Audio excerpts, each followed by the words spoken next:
What are the three biggest fantasy football questions surrounding the 2022 San Francisco 49ers as they head into training camp in the preseason?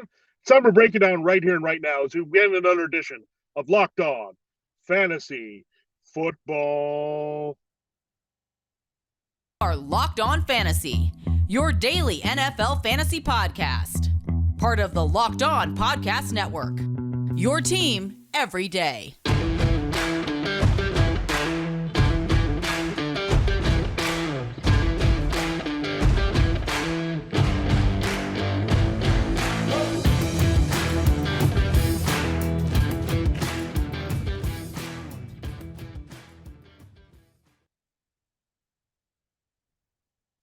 Greetings, everyone, and welcome to another edition of the Locked On Fantasy Football Podcast. As usual, I'm your host, Vinnie Iyer. I'm not doing this. I'm writing about NFL and fantasy football for sportingnews.com. It's almost here, that time where we ramp up the content here, leading you in to the 2022 NFL season. Here, it's a bit of a quiet time. We're waiting for camps to open.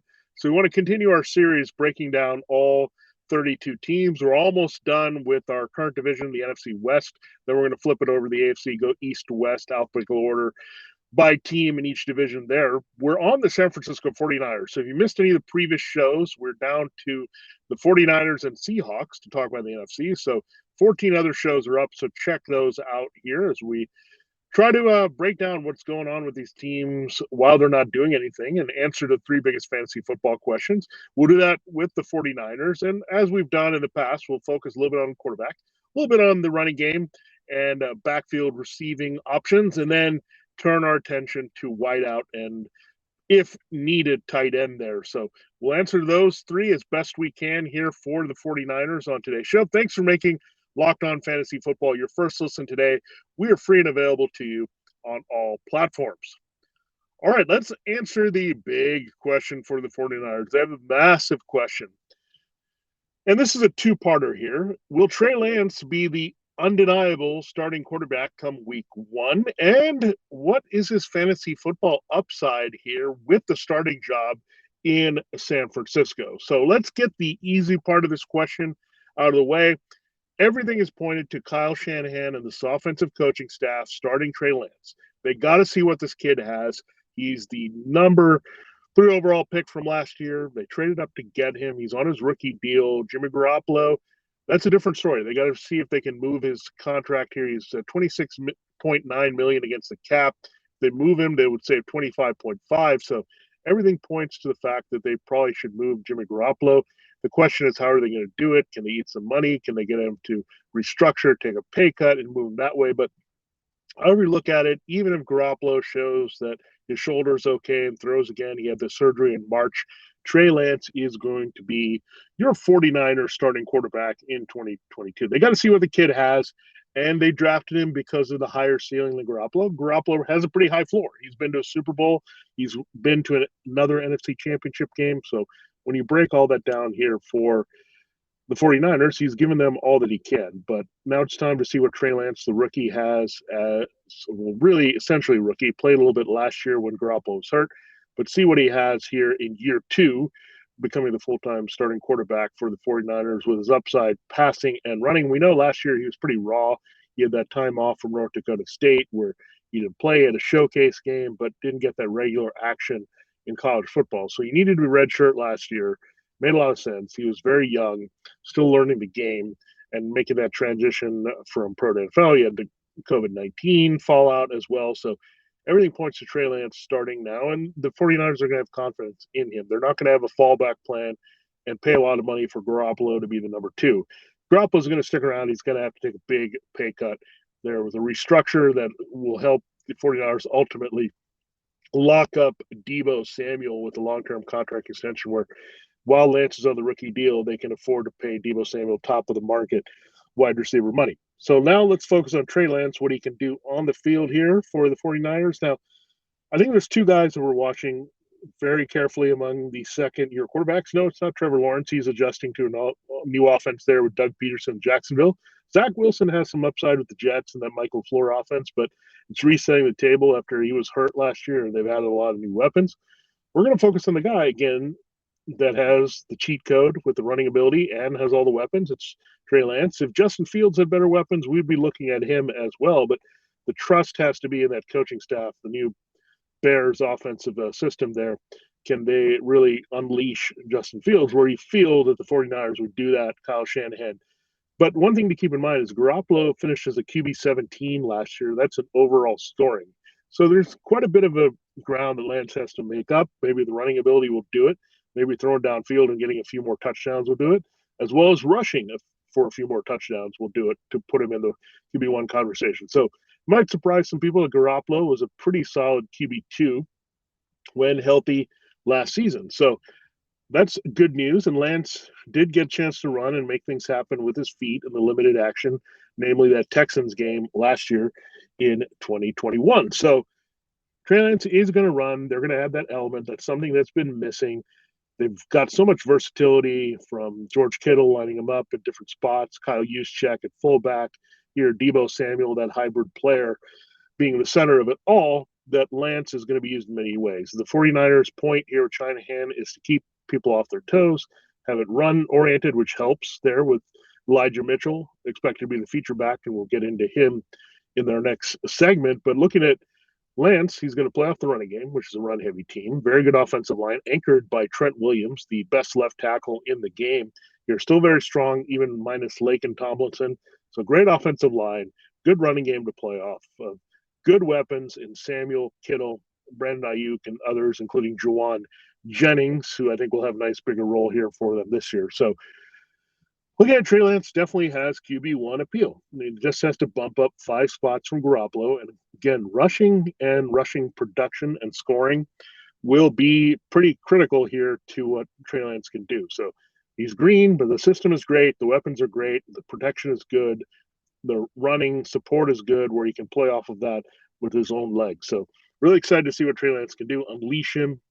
And that's why they got him. To be an upgrade of a Garoppolo, you wouldn't have done that with a veteran who had been to a Super Bowl and capable of taking them to another one last year, unless you knew you could hit it out of the park. And Trey Lance is that type of talent, I believe. And the 49ers are an excellent team to tap into that with Shanahan. All right, we will get into the big running back question there for the 49ers in our next segment. But I do have to remind you that Built Bar is always coming out with new flavors from the people who invented healthy and tasty. Built comes to you the latest gift to your taste buds. You probably tried the amazing coconut brownie chunk Built Bar, but guess what?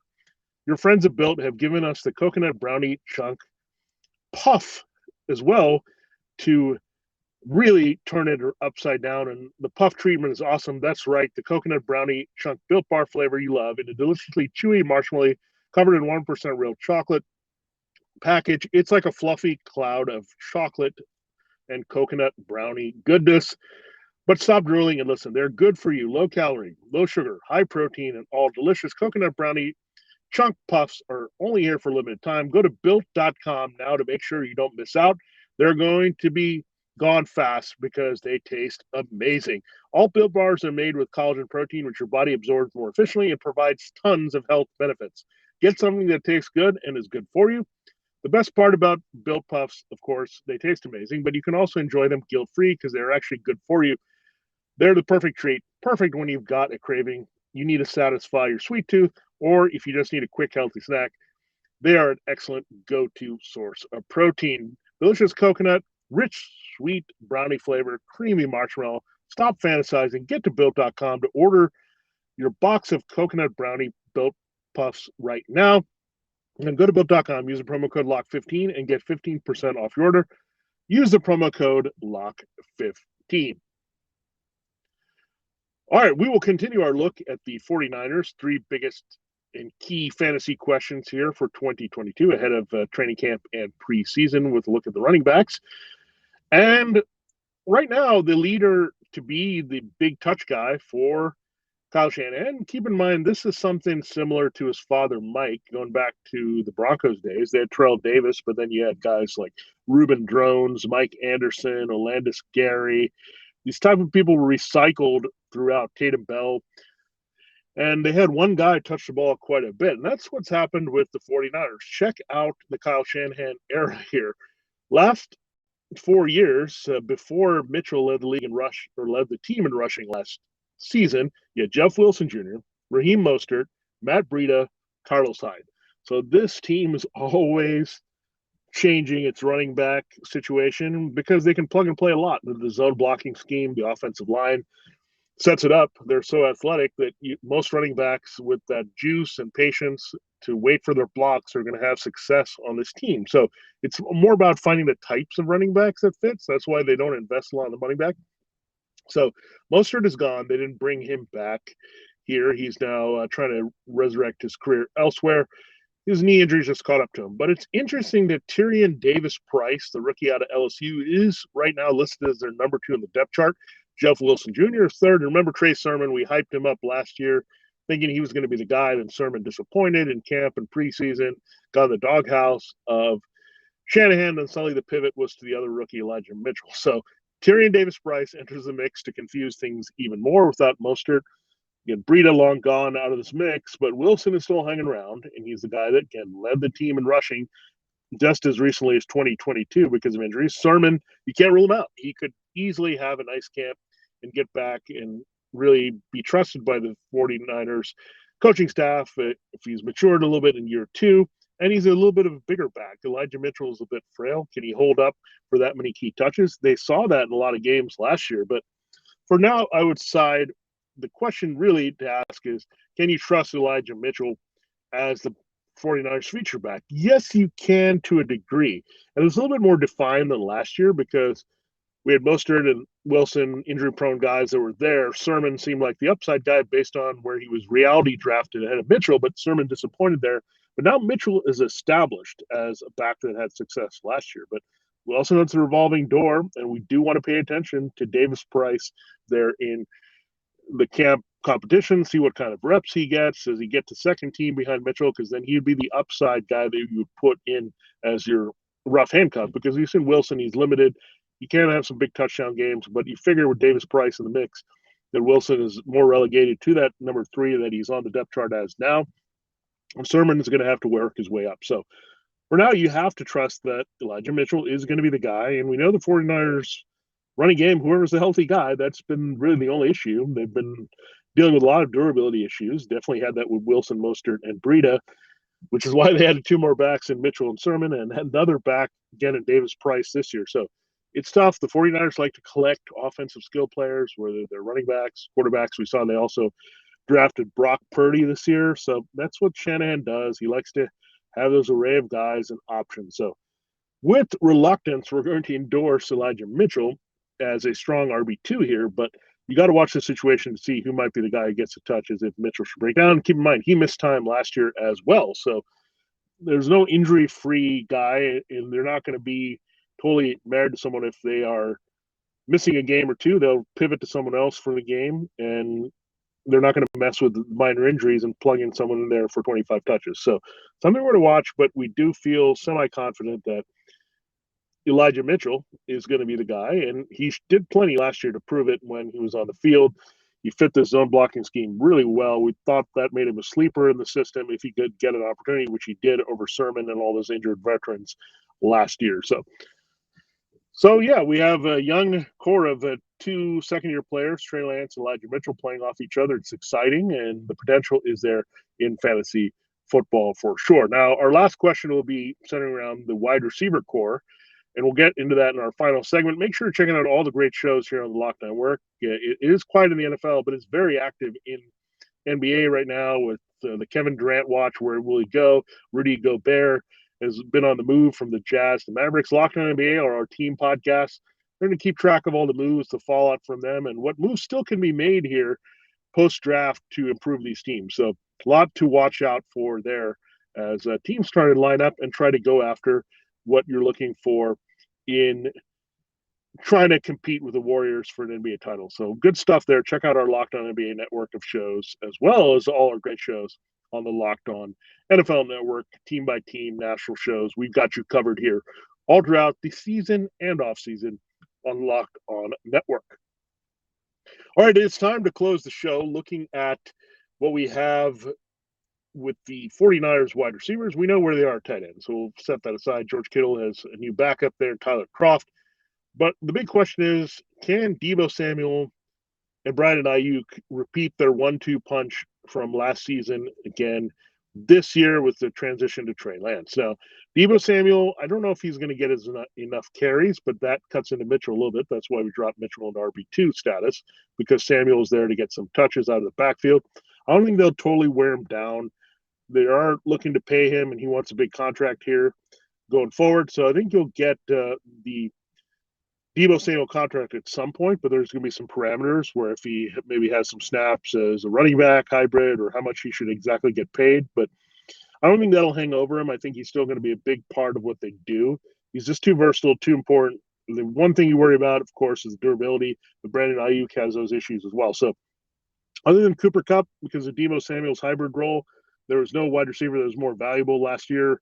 So two guys from the same division. Samuel, it's impossible to keep up that dual threat ability, but he still can be a scoring machine. They can find ways to flip the ball to him in the red zone and get it done there. He can just be a traditional top receiver here, and Lance, the big arm, and more accurate, maybe can push it downfield. So you get some of that made up for those catches on the deep shot. So Deebo Samuel, you can't duplicate a wide receiver 2 overall season. It's very difficult to say, but his role in the 49ers offense says he's going to be a wide receiver 1 no matter what. Top 12 score at the position. Yeah, that's a very reasonable expectation. So the answer is Deebo Samuel is going to be wide receiver 1. Is he going to be the second best to Cooper Kupp or someone else? Probably not, but still going to return that really strong value for you in 2022. The thing we're going to watch is, again, are they going to force that hybrid role? I think they're going to do less of that this year if they trust Mitchell and there's a little bit more durability and depth at running back. So something to keep in mind. That's why you have to bump him down a little bit. Now, Brandon Aiyuk, it was very disappointing in many respects last season, but you saw Aiyuk was still plugging away as a key target. In the end, in a lot of formats, half-point PPR, he finished inside the wide receiver 3s. That would say in the top 36 in fantasy football receiving. So when you look at Aiyuk, that's a really good finish, given it didn't seem that way last year. So there's some upside for sure. There's not much going on here in the 49ers receiving core. George Kittle is I'd say your 1A or 1B weapon with Samuel. Then Aiyuk comes in as your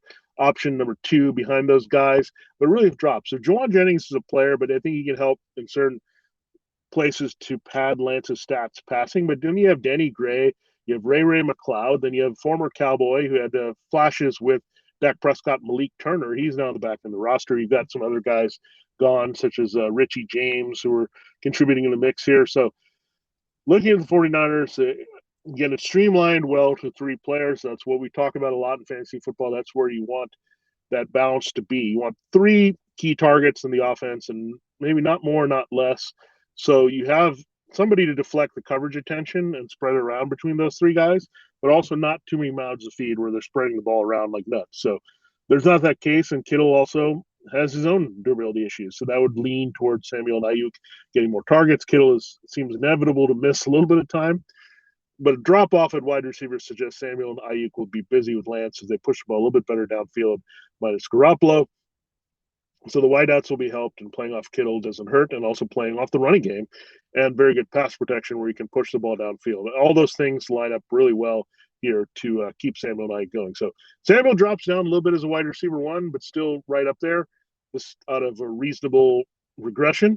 And then for Aiyuk, has the potential to fall right into the wide receiver 2s if he's used properly, but I'm going to say he's still going to come through for us as a solid wide receiver 3, even more so than last season, because he'll be a little bit more reliable for the 49ers this year. So overall, looking at it, Trey Lance and Elijah Mitchell are going to be the centerpieces of this offense going forward. Then you have these receivers there that can make a lot of noise. Deebo is a second-round pick. Aiyuk is a first-rounder. George Kittle, we know, is an elite tight end. So having those weapons helps Lance and Mitchell. In the end, Kittle is an excellent blocker. You have Trent Williams, that rock of a left tackle as well. So 49ers just have so much offensive potential and explosiveness because they're play calling, scheming, personnel, however you look at it, and it'll keep coming. I know they've lost some guys. They lost Mike LaFleur. They lost Mike McDaniel. but they have a lot of special players here, and the Shanahan system works, and people are hiring from it for a reason, much like Sean McVay and the Rams tree really developing, branching out with Zach Taylor and Kevin O'Connell. So really good to see more offensive explosion from the best offensive teams in the league spread throughout the league. And the 49ers are a hub of that here with what they have weaponry wise. Still continuing to have a lot of offensive skill in 2022. So there you have it. There's a breakdown of your 22 49ers here. The key questions there. Thanks for making Locked On Fantasy Football your first listen today. Now make your second listen to the Locked On NFL podcast. Our national NFL experts and insiders keep fans dialed in with the biggest stories and latest news from around the league, because an offseason doesn't equal a break in the action. For Locked On Fantasy Football, this has been Vinnie Iyer. Have a great day, and we'll wrap up our look at all the NFC teams and their key questions tomorrow with our last team in the West, the Seattle Seahawks, on deck.